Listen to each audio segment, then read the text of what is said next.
Where do you need to be emotionally in order to receive and give feedback once a week to and from your leaders? Why is the concept of feedback so challenging for so many people to give and receive feedback? Why is that so difficult? How can we make giving and receiving feedback as a leader easier and more effective and less emotional?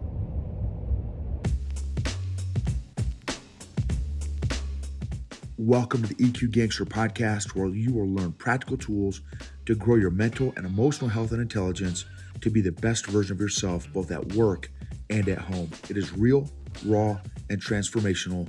The journey of emotional growth isn't easy, but it's worth it. I believe in you. EQ Gangsters, what's up? Okay, here's the thought. The episode for today is going to be on receiving feedback and like, how open are you as a leader, and how do you like to receive feedback? How open are you to receive feedback as a leader, and how do you know? So that's the topic for the day, for this episode. I am thankful for vehicles and driving, and I'm grateful for cold weather. I'm grateful for warm weather. I'm grateful for freedom, and I'm grateful for breath. I am thankful for the variety of animals that are out there. I'm thankful for the creativity of God, of how creative. It's mind-boggling. Just if you look at bugs or animals or people or art or whatever, like just the creativity of people that reflects the creativity of God is just mind-boggling to me. In fact, speaking of creativity, I'm also thankful for there's an actual engine, a biological engine that is in our, it's like in our cell or something. If you search for like biological engine in a human cell, or it's like in the blood coagulation process, the body creates an engine to accomplish a series of tasks that is just mind-boggling. It is mind-boggling. Anyway, I'm thankful for all the stuff I don't know. I'm thankful for learning, the gift and blessing of learning and growth. I'm thankful for failure. I'm thankful for tattoos. I'm thankful for differences of opinions. I'm thankful for conflict. I'm thankful for tension. I'm thankful for sad, uncomfortable, unpleasant emotions. I'm thankful for growth. All right, feedback. How do you, okay, let me give you a quick story. Doing jiu-jitsu, which I'm on my way to right now, I'm headed to jiu-jitsu at a place called Combat Base in Sulphur Springs, Texas. The professor there is Professor Shane, former Marine. He is an animal. He's bad as a bone, man.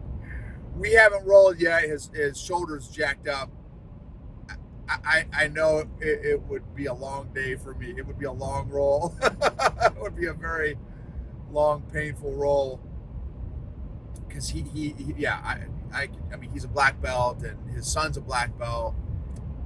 I just know, I just know how it would go.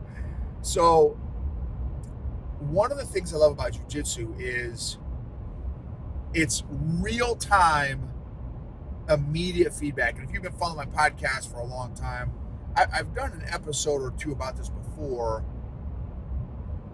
It's a very relevant topic. Very relevant. Very, very, very relevant.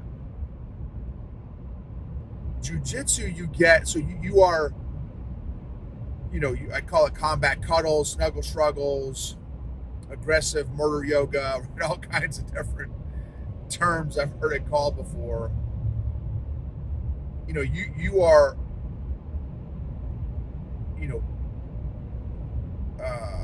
embracing is not the right word, but you are in physical contact with another human body.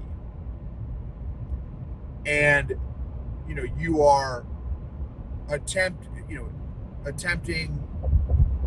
a submission, oftentimes a joint lock, a choke, or a lot of times for me, I don't go for submissions or chokes.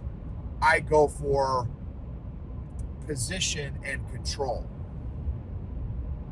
For some of these young, because also these, last time I rolled here, these guys are just crazy strong, young, fast, technical, and maybe someday I could submit them or choke them.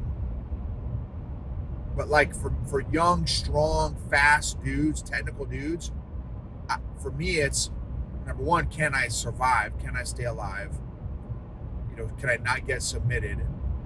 And can I do that with the least amount of energy possible and the least amount of strength possible, so that I can maximize my endurance and my resilience and my emotions? Because the more tired I get, the more emotional I get. That's a monster life lesson right there. That's true in life too. I had that experience in Ranger School as well. So, and here's a couple principles. I'm getting to my point here of the episode.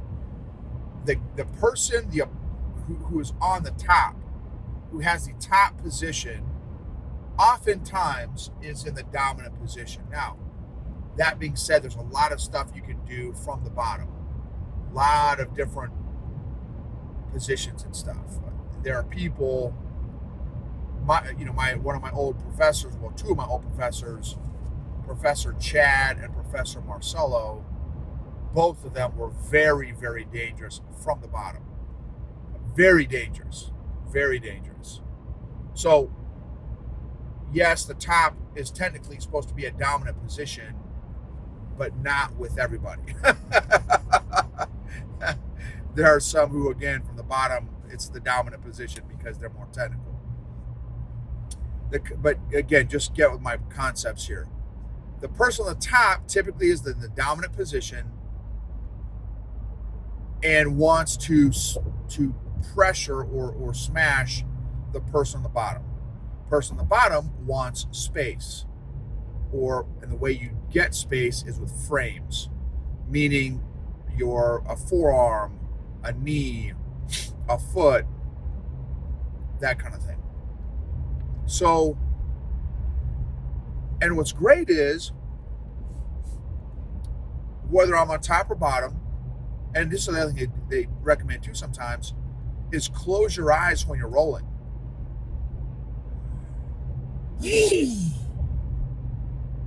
Excuse me. Close your eyes when you're rolling,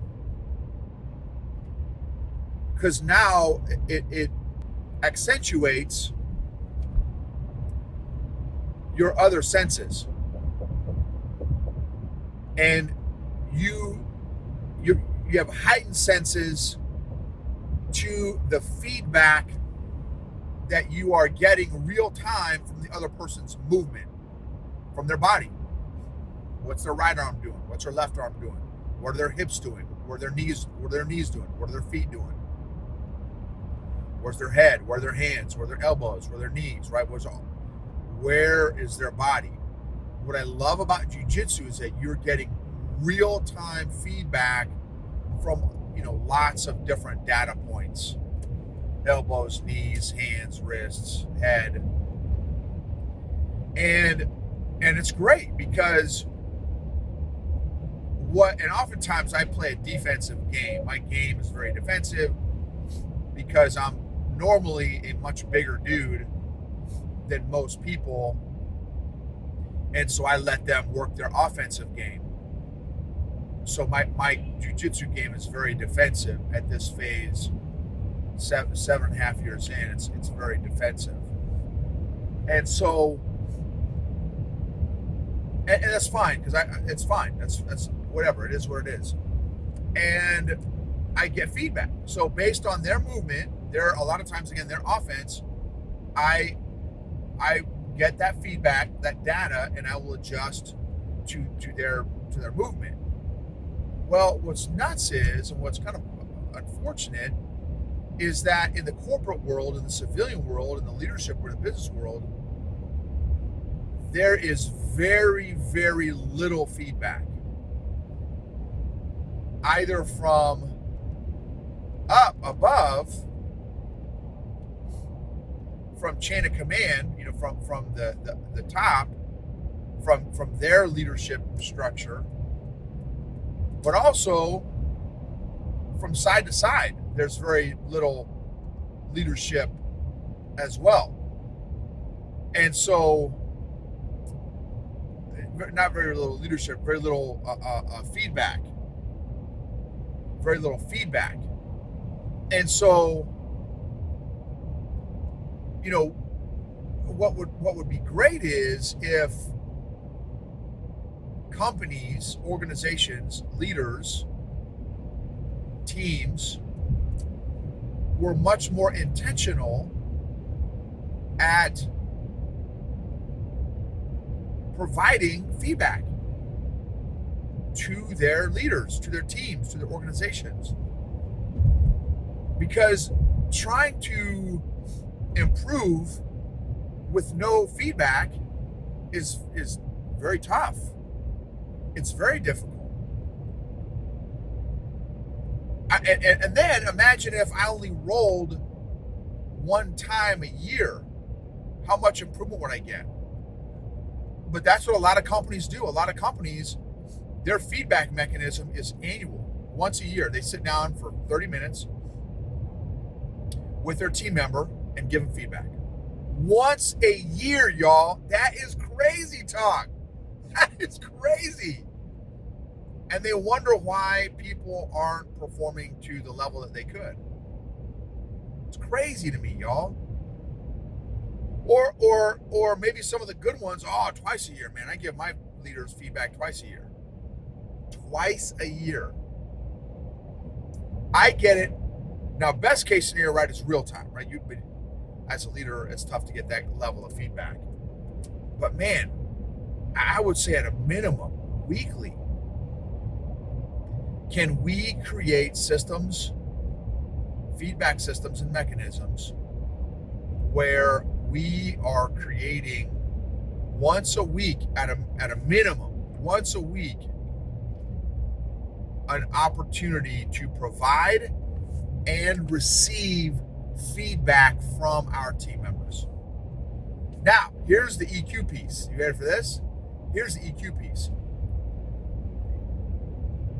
And it requires all four: self-awareness, self-management, social awareness, social management. Where do you need to be emotionally in order to receive and give feedback once a week to and from your leaders? Why is the concept of feedback so challenging for so many people to give and receive feedback. Why is that so difficult? How can we make giving and receiving feedback as a leader easier and more effective and less emotional? Honestly, I think that's one of the things that adds difficulty is emotions, the emotions that are involved in giving and receiving feedback. Also, the meaning that some people have placed on receiving feedback. Well, if you get feedback, if you get critique or criticism, that means you don't have value, or you're doing it wrong, or you're bad, or fill in the blank. What meaning have you placed on giving, or in this case, receiving feedback? I think it's important to think about the other side too. What meaning have you placed on giving feedback? Because in jiu-jitsu, there's no, listen when I tell you, listen. There is nobody that does a submission, a move, let's say an arm bar, or let's say triangle. There is nobody that does a triangle to perfection day one, rep one. Nobody. I don't care if you've been a Division I wrestler for years.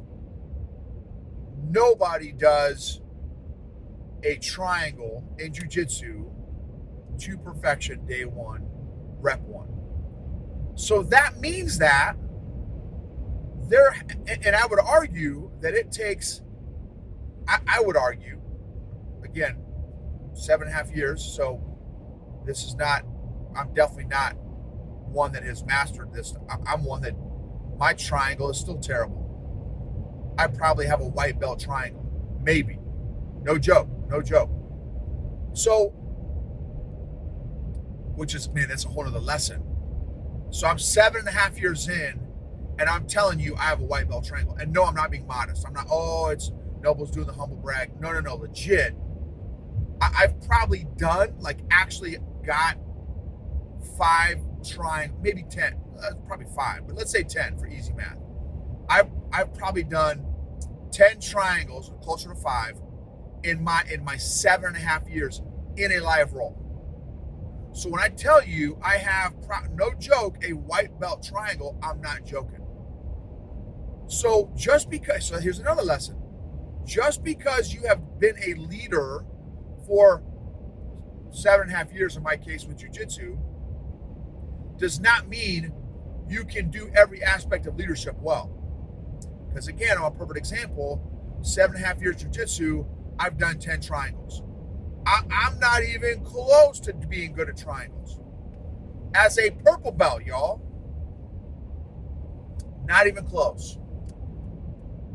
But what happens, right, is that a lot of us, Noble, do you realize how long I've been in leadership? I've been in leadership, I've been in leadership positions for, probably 30 years. No joke. Leadership positions for 30 years. And how many of us think that because we've been a leader for so long, we are God's gift to leadership? I will tell you, a lot of us do. A lot of us. Now, thankfully, as my self-awareness has gone up and my social awareness, I have realized, and because I coach leaders, wow, this dude, this lady is way better at strategic things. Eric, for example. Eric Lopez, CEO of Arrowhead Leadership. Oh my gosh. I love watching that dude make decisions. His strategic strength, he has got that sucker so honed and refined and dialed in compared to Eric, who I would argue is a black belt at strategic thinking. I am maybe a blue belt, maybe a new blue belt compared to Eric. Now, maybe there's other areas that I'm a black belt and maybe Eric is not as developed or whatever. But my point is, we gotta be very careful at the seduction of time. The seduction of time equating to competence in all areas of leadership. Man, that should be a whole nother episode. Because, and here's how that ties into the topic of this episode is, now there's exceptions to this, but it seems like many people, many leaders think that time equates to competence in all areas of leadership, which equates to not being open to feedback about their leadership. When for me, I've been in jiu-jitsu for 7.5 years, there are 1 or 2 areas that are, I would say, are a purple belt level. Like legit, I would say my defensive game is a purple belt level. My offense, there's one part of my offense that's maybe a purple belt level, but the rest of my offense is maybe a new blue belt. Maybe. I honestly, maybe a white belt with 2 or 3 stripes, because I have not developed those areas of my game. So feedback. So for me, anytime I can get any coaching from anybody, I'm telling you, the last time I was at this gym, Professor Shane, I definitely was picking his brain. There was a blue belt. I was rolling this big giant blue belt who made me look like a little teeny guy. And I was getting tips from him. Man, I will take advice from anybody in jiu-jitsu. White belts, I don't care what rank they are, because I know how undeveloped so much of my jiu-jitsu game is. And I'll even take it in the areas that I'm strong in, because I know I can always learn something. So hopefully that is helpful. Feedback. How open are you to feedback? How can you get better at feedback, giving and receiving feedback? Which means you got to have the social awareness to figure that out, to figure out what areas to give feedback in and what areas to receive feedback in, maybe. How intentional are you at asking questions to get feedback or to reveal feedback that might need to happen?